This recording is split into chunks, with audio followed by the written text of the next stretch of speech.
Welcome to Heart with Keisha B, the podcast that focuses on the journey of grief, healing, and overcoming unforeseen circumstances. Whether you're dealing with loss or life challenges, this is a podcast that you don't want to miss. I am your host, Keisha B. So take a deep breath, open your mind and your soul, and sit back as we embark on this journey together. Hello, everyone. Welcome to Heart today. Today, we have a special guest with us who's going to be able to pour her heart out with you all to talk about things in which she has encountered as she has walked this life of grief, healing, and just adjusting to unforeseen circumstances. Today, we're going to talk about beyond the smiles, the unspoken challenges of adoptive parenting.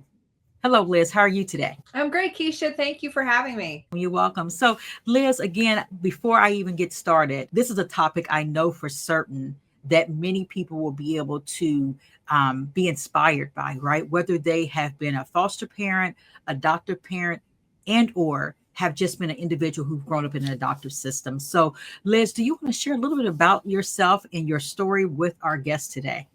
Sure. Yeah. So I am a mother of four. We started our family through adoption. We adopted twins. Our oldest two are twins, boy and girl, and that we adopted as toddlers internationally. And then when they were about 6 years old, we had our first biological child. And then a couple years later, we had another one. So we have sort of a blended family between adoptive children and birth children. So, Liz, this may be a question that may be an understood question just based upon the time frame that you have given. But do you want to talk about when you and your husband began to analyze what does life look like for us? Why you all made a decision to become adoptive parents? Yeah, so we always wanted to adopt. So it was sort of one of those things where, we were dating, we were getting very serious, and you start sort of planning your future a little bit. And so on my side of the family, I have cousins that are adopted, and then generations back, I think I have a second cousin who has 15 children that she adopted. And then my husband has adoptive children in his family as well. So it just seemed like, well, this is what we're going to do. So that was really how the whole thing started. We just wanted to be parents, and we knew we were going to, at some point, adopt, whether it was going to be before biological or after biological or whatever. So that's how we started with twins. Okay. So let's start out very deeply. What has this journey been like for you? What has this journey been like for your family? Yikes. So that is a very tricky question, Keisha. So the journey initially was pretty intense of just getting the paperwork. So we went international, which I don't have experience with going through and applying through the foster care system in the US. So I can't speak too much on that process of the paperwork and everything. But internationally, we had to do a ton of paperwork. So we had to do a dossier that was probably 6 or 7 inches tall of who we were, what we were all about, who we worked for, did we own our house, did we rent our house, were we criminals? So we had to go through psychological tests, HIV tests, letters of references. So we had to do all these different things just to get on the list. So that sort of starts out with bio parents don't need to go through all this, and any old fool can have a baby. Right. It started out like that. But so it was almost 2 years before we were matched with our children, and then we were able to meet them. So it was almost 2 years for that. We had about 4 weeks notice from the time they called and said, hey, you're going to be a mother. Here, come get these 2 toddlers that have never heard English and have no idea who you are, and you're going to pull them out of an orphanage. So that was a little tricky. And at one point it was like, am I ready for this? Which I think is not uncommon for any parent, right? In a newborn, you're like, oh no, what has happened here? But so that was initially the start of it. And so we were one month in their country, and then came home, and really just sort of just went day by day. And I think it's very similar to any new parent where you're like, how did I get here? I don't know what I'm doing. Everybody else has it figured out. What do I do? So we relied really on our parents, on friends who had other kids, just trying to build your network of, is this normal? Is this not normal? What do I do? Holy smokes. It's an awesome Right. responsibility, right? To have children. So that's really how it started.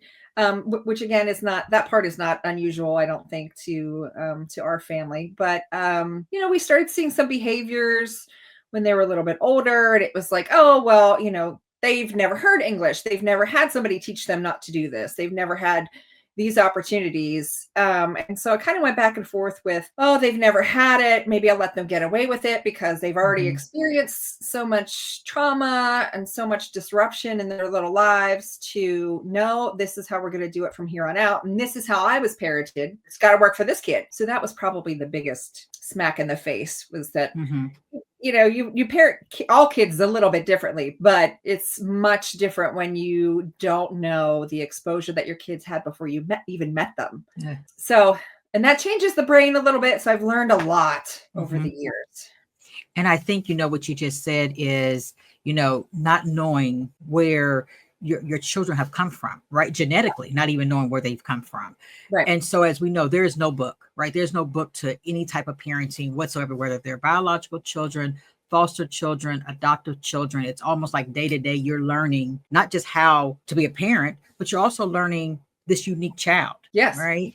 Yeah. So here's my question for you, because I can recall a day where my cousin had twins, right? And I thought, I'm going to just babysit these kids because she needs help. Little did I know what a challenge that was going to be. And I had already had 3 children of my own. So my question to you, Liz, is when you and your husband had decided to become foster parents internationally, did you ask for 2 children? Or did you just say, we'll take whoever we're going to be blessed with? Yeah. So initially we asked for one, because it never even occurred to me that you could ask for more than one, unless you were going for a sibling group or something else. So we asked for one, and the way it worked at the time was the children that you were matched with depended on your current age. And so if you were younger, then they thought you were more apt to have a younger child. If you were older, then you might be better with an older child. And so at the time we fit the criteria for young children. So we were, on our paperwork, it said younger than 3 and as healthy as possible, because then there was also sort of a check, which is terrible, but there's also sort of a checklist of like, will you accept special needs? And then within special needs, what criteria? Because, that meaning varies differently. And so we originally had asked for healthy, younger than 3, just one. And then at the last minute, my brother had twins. And so at the last minute, I was like, put us down for or twins, like 1 or twins. And the agency was like, yeah, no, that doesn't happen. There's never twins, because twins are a lot to begin with. And it's very rare to have 2 healthy twins available for adoption. Right. At least at the time in the country and the agency that we were working with. So they all thought I was crazy. And I was like, well, there's no harm. And just put it down. It's easier to say 2 and get 1 than. So they all thought I was crazy. And then when they called us, they said the same thing. We've never heard of anybody getting twins. This is amazing. Do you mind sharing which country your children are natives of? Oh, sure. They're from Peru. So definitely when you speak of the language barrier, so I now understand what you mean in regards to the language barrier outside of just all the other dynamics that the twins may have encountered. Right. Yeah. So I hear you say thereafter you had your own biological child. What did life look like for you at that point, where you had been raising twins and then biologically you all were able to conceive as well? Yeah. So I was terrified. Number one, to have a newborn, because, I started off with kids that were walking and sort of talking and, just running in opposite directions, to having like this little floppy little baby. My initial concern was that there was no way I was going to love this child as much as I love my twins. Wow. So I remember talking to other parents, and they're like, no, that's not really a concern. Like, you will love your children. It doesn't matter.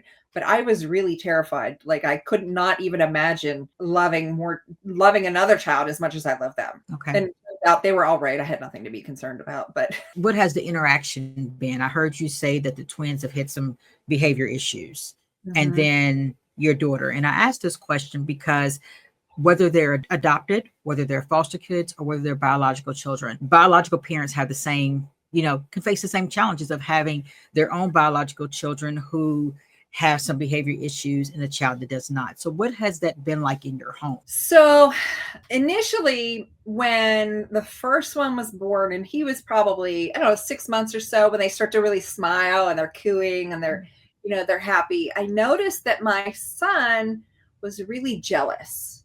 And he was really jealous that the baby was happy all the time. And he would say, like, so happy. Why is he so happy? And then we would find him pinching the baby. The baby would be happy. The next thing you know, the baby's crying for no, what we thought was no reason, but it turns out that he was being pinched. And so there was a lot of jealousy, but beyond probably what I would assume is like a traditional jealous sibling rivalry jealousy sort of thing. I didn't really realize that because again, I didn't have kids before. I had, I started off with twins and they fought, but they were the same age. And so it took me a while to really see that my oldest son was really struggling with seeing a happy baby. And maybe he's happy because has never experienced all these other things that of course my oldest son didn't even remember, right? Because he was young. He has no recollection of his pre-verbal life. But, here he is 6 or 7 years old and he's pinching the baby and he's like taking the baby's toys and taking the pacifier out of his mouth and doing all these things that maybe aren't typical. But again, I don't know that. So I relied on asking people like, does this happen? So it started with that sort of thing, like just a hyper jealousy of what it seemed to be. So Liz, let's dive into Liz. Let's dive into Liz being a mother, and we all know what that comes with, right? Just trying to balance life, right? Just trying to balance being a mother, being a wife, and just being there for Liz. So let's walk us through, what did life look like for Liz emotionally? What did life look like for Liz from the support or the lack thereof? Yeah.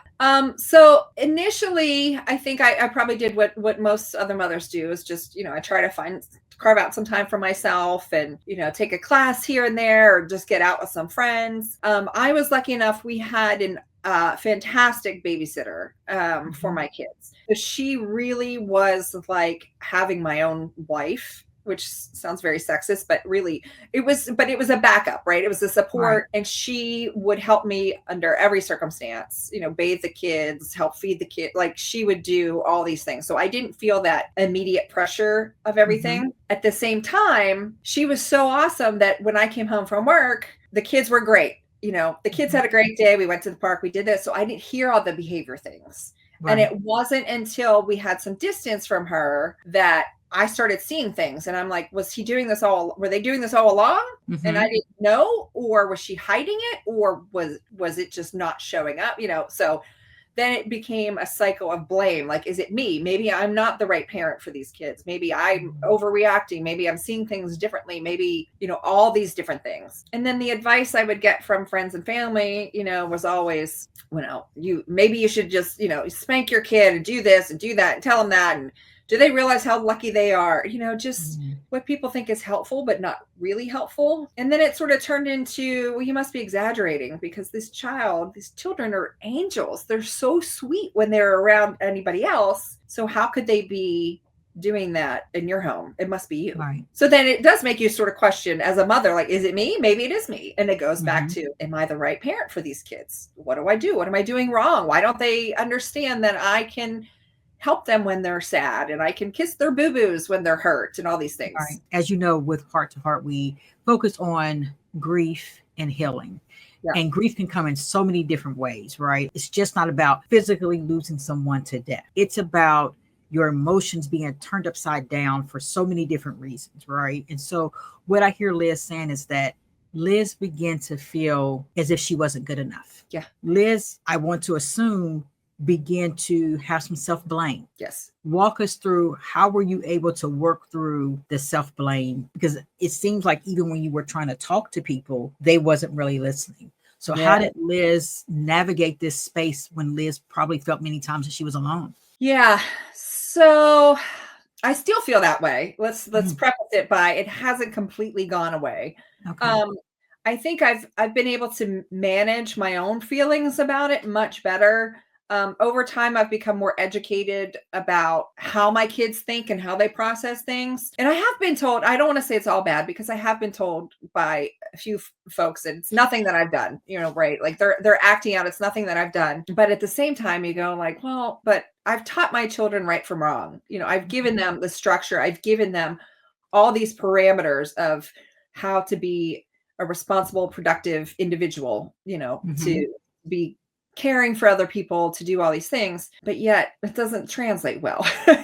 Something's going on. So to answer your question, the self-blame is still there, because there's always that what if I would have done this? What if I would have done that? And even just going back from, what if these were my biological children and we had the same outcome? Would I feel differently? I don't think I would, but I've had professionals say to me like, well, if they were your biological children, you wouldn't be so mad. But yeah, I would. I'd be mad if anybody treated me this way or treated themselves that way. And so I've had to really move past the it's my fault and move towards I've done everything I possibly can. And the future that I saw, the family that I had envisioned, is not exactly what I have, and that's okay. It's really taken a lot of work to say, like, I've done everything I could possibly have done, and be forgiving of myself and show myself some grace that, yeah, it's an ongoing struggle, but I do the best I can today. I think I did it then. Should I have done things maybe a little bit differently if I could have, but I can't go back in time.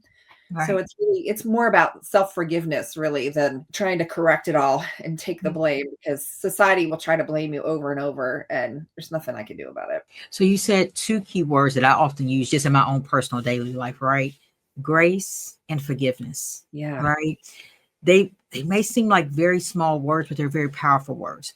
Just giving yourself grace to know that I've done the best I can with a situation that was so unknown, right? And I use that statement because, again, children don't come with books. You can read all the parenting books that you want that's out there on the shelves, and it's still not going to prepare you to be a parent. It just gives you insight. It gives you a little bit of opportunity to have some support of understanding. Maybe I need to navigate this way in this space, right? But something else that you said I thought that was very imperative is that you had this vision of what it was going to look like. I think back to the days when I was pregnant and I found out I was having a daughter. I had all these visions of what it was going to look like to raise a daughter. Little did I know it was nothing like that, right? Little did I know that all these expectations that I thought I was going to be able to place upon this child, she wasn't going to do. Yeah. Right? She was going to do, or has done, what she wanted to do. And like you said, sometimes we as parents, we sit back and we blame ourselves, but here's the key thing. They're humans. Right? They're humans with a mind of their own to do sometimes whatever they want to do, whether we want them to do that or not. But I think a key factor in this, Liz, is that some of what they do is based upon the great things that you have instilled in them. Right. I think sometimes as parents, when we may have to take a step back and realize that sometimes we do the best that we can do based upon the resources we have emotionally, physically, financially, or whatever, you know? Yes. Yeah. I at one point we were in a therapy session and I was like, I don't understand why they're doing this and this and this. And the therapist just said, well, but why haven't they, like, there was a threat or something. Well, why haven't they done it? Why haven't they come through on this threat? And I was like, well, I don't know. And I said, well, something's stopping them. So something, like you said, something is sinking in. Something is preventing them from taking further extreme action. So yay, right? Like something's happening. So it's the little wins that really you have to hold on to really keep yourself sort of motivated and really just comfortable knowing that you did as best as you could possibly do. And some things just happen. And you can't control it all, but what you can control is, like everybody else, just how you respond to it and how you react and how you carry it with you. So Liz, the mom, has told me Liz's version of what she had expected or what she had envisioned as a parent. Tell me about Liz, the wife, that's an adoptive parent. Yeah. So I did not expect some of the behaviors that my kids have had or do have still. is triangulation. So, I think all kids do the mommy daddy game where, well, she said I could do it, but now you won't. So I'll go, I'll ask the parent that's more likely to say yes. But in my situation, it was not who's going to give me yes. It is, I'm going to make something completely up and tell the other person, or I'm going to have some behaviors where the other parent doesn't see it. So then this parent looks like they're making it up. And sort of pitting themselves against one another. So, for example, my child would get really, really upset about something, and not show it at the time, but sort of let it fester and everything, and then hurt himself and say that my husband had hurt him. 5 minutes ago, he did this to me. But meanwhile, 5 minutes ago, my husband was with me in the same room. So, I mean, that's an example because he was right there. So I know it's untrue. And there's, it was one of those things where he would do the same to me. He would do something to me when my husband was at work or something. And then I would say, like, I can't take it anymore. Like, I don't know. I can't turn my back because then one of the other kids is having an accident or something is happening. And it was like, no, you're overreacting. And then you start to feel like, well, you don't believe me. And again, maybe it is me. Maybe I am imagining things. And then feeling resentful that my partner doesn't believe me. And I would have no reason to make this up. And why don't you believe me? And we're supposed to be in this together, but something is happening. And then conversely, if something did bother me and I would tell him, he didn't always just listen. He's a fixer. So his initial reaction was to go and confront my child and have a conversation about how you don't do this, you don't do that. And then then the kid gets upset and then the husband gets, and so then the whole household turns into chaos. So to avoid that, I just wouldn't tell him. But then I'm resentful that I'm partnered with someone who I can't talk to.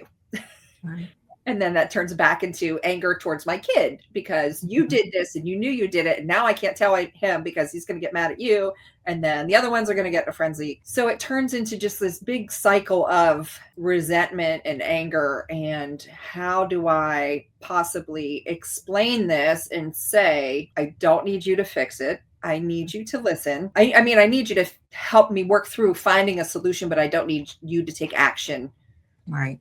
Towards, the situation. So yeah, it's a lot of, why don't you believe me? And why don't you see this? And why are you letting this go unchecked when it probably, this is a deeper issue. So it's a matter of just wanting to be heard, right? Heard and supported. Heard and supportive, 1,000%. Yes. So have you been able to speak to other foster parents to say, is this something that other folks deal with, or is it just in my home that I'm dealing with it? Yeah, it took me a while to find those people because this isn't your everyday conversation. Most people are like, oh, my husband's great. My husband's annoying. Like my kids are driving me crazy. It's very surface level things. So it took me, I want to say my kids were probably 11 or 12 before I met another parent that had similar situations. Okay. That didn't just say like, oh, all kids are like that, oh, these teen years, preteen years or puberty or something, everybody's talking back and everybody's doing this. Like, no.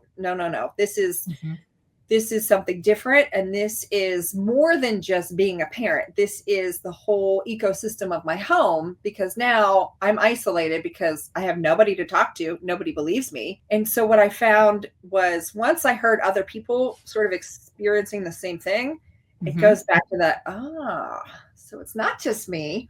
All right. And maybe there is something here. And so I really do, when I meet adoptive parents, foster parents, I am always like, yeah, okay. Or you're listening for this. You guys are on the same page. Because it's so important to, even if you're not on the same page, just present to your children like you are.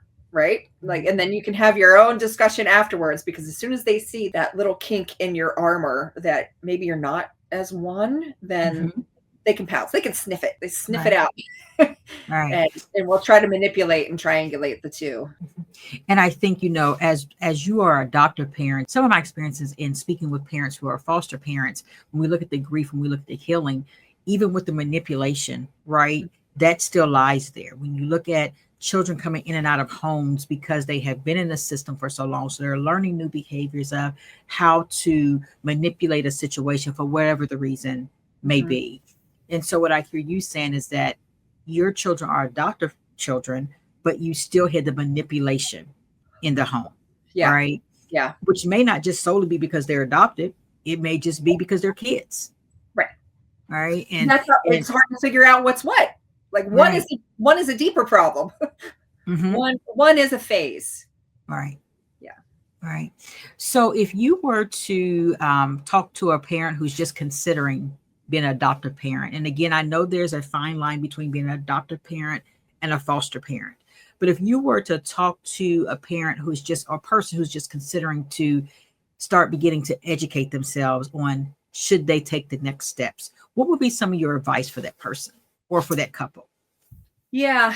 So first of all, I think, if you're parenting a child, whether they're in your home temporarily or permanently, I think, you go into the idea of being an adoptive or a foster parent of saying like, I accept this child. I'm going to pour love into them and teach them that they're worthy, right? Mhm. That regardless of they're there for a week, 2 months, or forever, you have the anticipation, you have the expectation that you're pouring love into them and they are going to be like, no one's ever loved me this much. Thank you. Now I feel worthy. Now I feel like I can conquer the world and this is great. But that doesn't always happen. So I Mhm. think that's the biggest fallacy that I think parents, foster and adoptive parents come across of I can give them a safe place. I can show them what love is, and that is going to fix things. That's going to help them see that they can conquer the world, that they can do great things.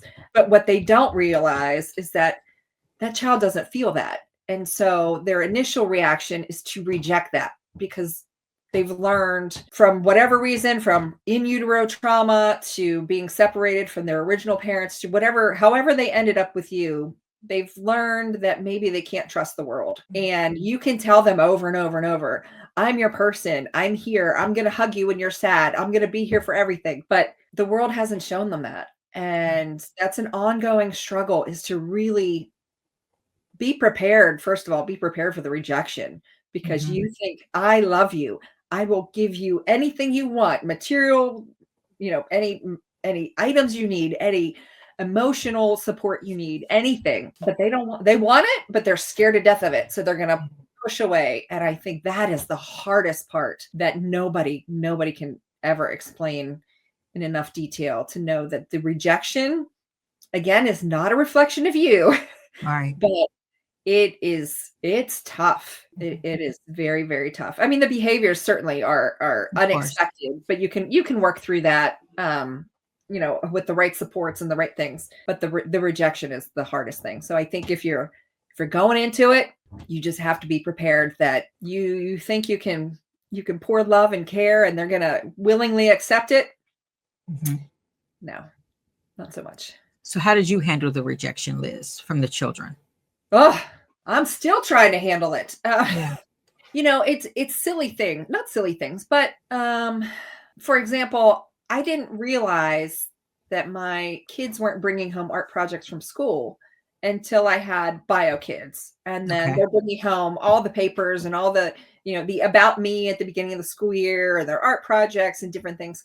And it never even occurred to me that my older kids never once brought that Right. stuff home. Okay. And so I took it as rejection because it's like, why can't you share with me? Like, you made this beautiful poster, you worked on this, you worked so hard, you got an A, all these different things where I want to rejoice and celebrate them, but they Mhm. didn't want to share that with me. So I took it as rejection. I took it as they don't trust me. They don't want me to participate in that part of their lives. And I still get that. I mean, they're grown young adults and they still, they don't tell me certain things. And it's not anything important really, but Right. it's just not, it's protected. They're protective of what they share. Uh, Mhm. and I take it personally. And And I, it sounds like that, because what I hear you say when you were giving advice to individuals who are considering being foster parents or adoptive parents is that the children may feel a sense of lack of trust, yeah, lack of bonding, right? Even a lack of rejection, even though it may not be something that's actually happening, but because of the yeah, circumstances. But what I hear you saying as well, Liz, is that on your end, as the mother, you sort of felt the same thing. yeah, Totally. right? You felt Yes. rejection. You felt like they didn't trust you, and Hmm. so here's the question, where's the happy medium, right? Right. Like, Yeah. how do you get to that point to where everyone really begins to buy into saying, we are truly a family, regardless of how we became a family. We Right. are a family. I love you. You love me. I trust you. You trust me. How do we continue to grow? And Yeah. I think that's the question that may sometimes go unanswered. Exactly. And it really, I think it ebbs and flows because sometimes, like, I really struggled with one of my kids, and I fought and I fought and I fought. And it was like so many times I wanted to give up with just professionals and the system and Mhm. all sorts of things. And I would get down and then I would come back up and I would fight again. And so every now and again, I will throw it back at his face, like, nobody will fight harder than your mother for you. Nobody loves you as much as I do. And whether Mhm. you feel that or not, you can look at all these examples of me fighting and getting labels on myself because I am enraged at treatment of this and this. So and it is funny because as they're older, they start to realize, well, maybe I should do this. And go, well, if I hear you correctly, what you're saying is, I told you so. Mother was right. Uh-huh. Right? Like, so, things do sink in. And I feel like, anytime I have the opportunity to throw it back in their face that I was right and they could have just listened to me all along, um, Mhm. that goes back to the trust part, right? Like, you didn't really Right. trust me that I was telling you the truth. And I had to sit back and watch you learn it. But I'm also Mhm. going to let you know that I was right. So you're welcome. Right. So let's dive into one conversation as well. So when we talk about biological and not, the Yeah. twins are biologically related. Yes. What is their relationship like? If you were to compare their relationship to everyone else in your home. Yeah. So there was a period of time when they did not speak at all. My son was out of the house. My daughter was, so he had more outward behaviors and hers was more, she would turn hers more inward. Okay. Um, so there's the term glass children. She would just sort of like, I don't want to cause any more trouble because I know they're already dealing with this, so I'll keep it to myself. So there was a little bit of that. And then once we could really see what she was going through, Mhm. it was, oh, he's to blame for everything. And so I'm not going to talk to him. And then, Oh wow. that's, of course, that's not really, that's how she interpreted it, right? Like, Hmm. I need to blame somebody. And it seems to be the easiest reason not to talk to him. So now that they're older, they are much close. I don't even know if I would say closer. They talk. Okay. For a while, they didn't even exchange phone numbers. Like, they wouldn't even talk to each other. They didn't even have each other's cell phone numbers. Oh Uh, wow. but they do have this, they did this twin talk thing where they're communicating somehow or another. And I'll talk to one and I'll say something. And then the other one will say, well, I know exactly what they're thinking. They're doing this, this, and this. I'm like, oh, okay. But then at the same time, they try to say, well, I don't know. Why do you think? It's just because we're twins, we know. But I know intimately that they can feel each other, uh, Hmm. what's going on, and they can figure out how the other one is processing. Okay. So, one says this to me, once, they tell the other twin something different, and then we all compare notes and like, why would this story take a spin this way? Well, because they think it's this, and this, and they think you're going to do that. So they have a very unique connection that I don't see in my other kids that are siblings. Okay. So Liz, maybe a very touchy question I'm about to ask you. Yeah. Would you do it all over again? I would for my kids. Now, if someone came to me today and said, there's children and they're in a situation and can you take them? I don't know that I would start all over. I've learned a lot about myself through the whole journey, and how resilient that I've become. And just when I think I can't handle anymore, something else happens. Mm-hmm. Yeah. And I thought I was prepared. I read all the books, I did everything, and nothing, Mm-hmm. nothing prepares you. Hmm. So what I So, heard you say, strong word. I've been resilient. yeah. Right.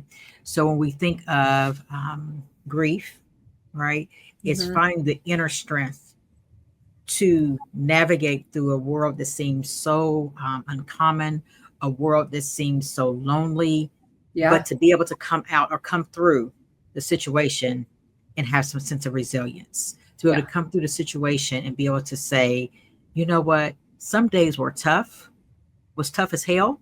Yeah. But here I am, right? Here I am able to tell my story, even throughout all the challenges that I face, even though I know there still could be some more challenges that I may face. I've been resilient enough to know that I am not the only one Right. that have went through this and won't be the only one who will continue to go through this. Yeah. Right. Yeah. So Exactly. Liz, Yeah. go ahead. I'm sorry. No, I was going to say that's, I have this whitish gray hair. It's like, this does not come from a relaxing lifestyle, right? Like this is from being stressed out so much. And then, realizing that I've gone through all this just from my perspective, right? I mean, they've gone through their stuff. I've gone through my stuff. I'm continuing to go through my stuff, but really feeling like I need to share this with other people because it is so isolating and you feel so alone and you feel like the world's against you. And it's a horrible feeling to have. And if you can just tell one person that, oh no, it sucks. And some days it's all consuming and other days it's not.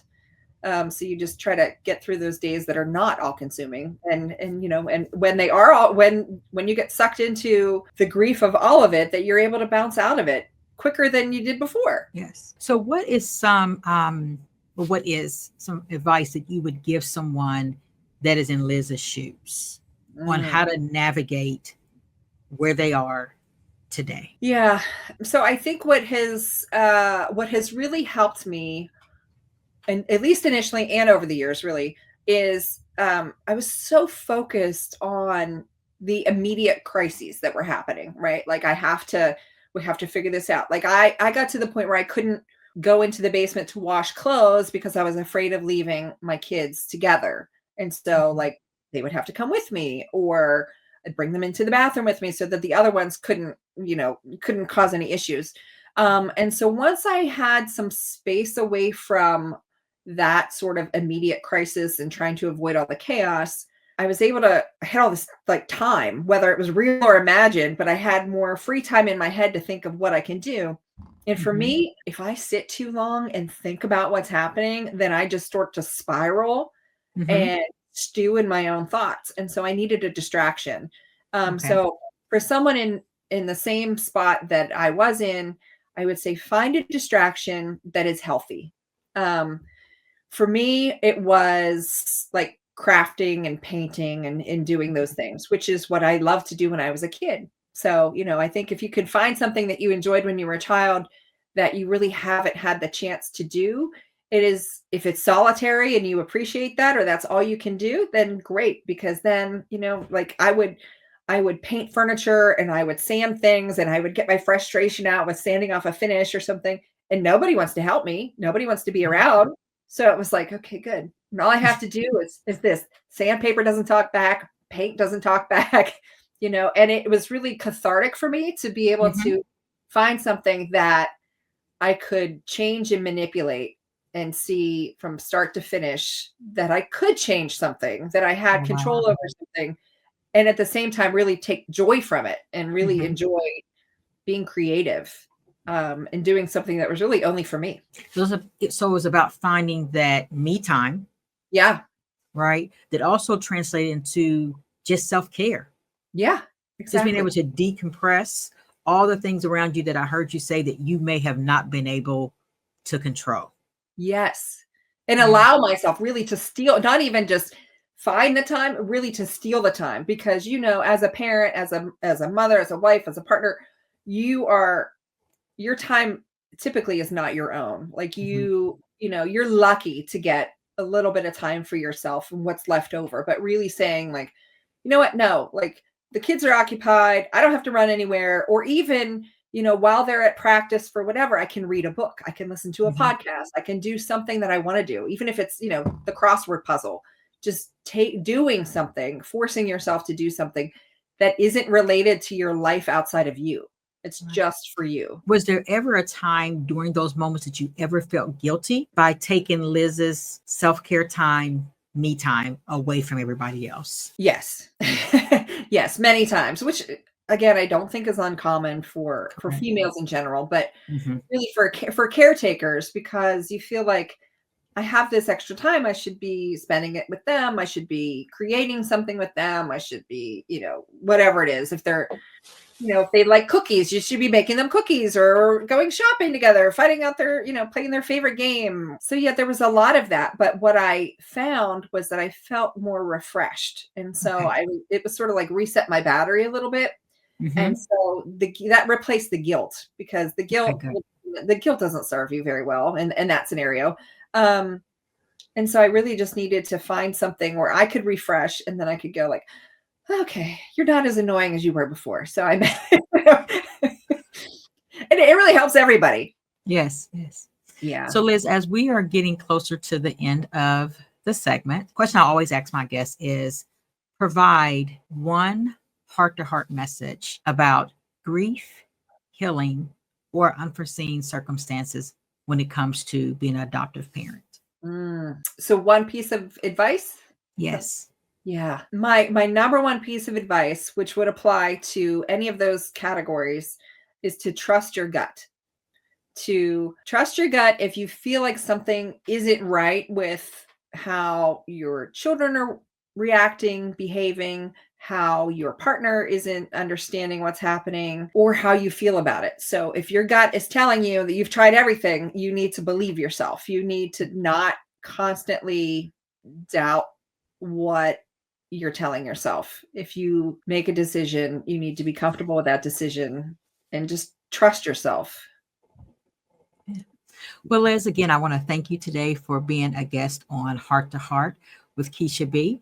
I can definitely say the information that you have shared with myself, as well as our listeners today, will allow them to know that behind their smiles, even though it may be a challenge of being an adoptive parent, that they too can be as beneficial and impactful in the life of a young person. So again, thank you. Thank you, Keisha. This was a great time. Thanks so much. Thank you for tuning into Heart to Heart with Keisha B. Remember, grief may shape our journey, but it doesn't define who we are. Healing is not a straight path, but with every step forward, you're creating space for hope, strength, and new beginnings. If today's episode brought you comfort or clarity, share it with someone who might need it too. Let's continue building this community of compassion and resilience together. Until next time, take care of your heart, your mind, and your soul. Honor your journey and always know that brighter days are ahead. I am Keisha B, and this has been Heart to Heart.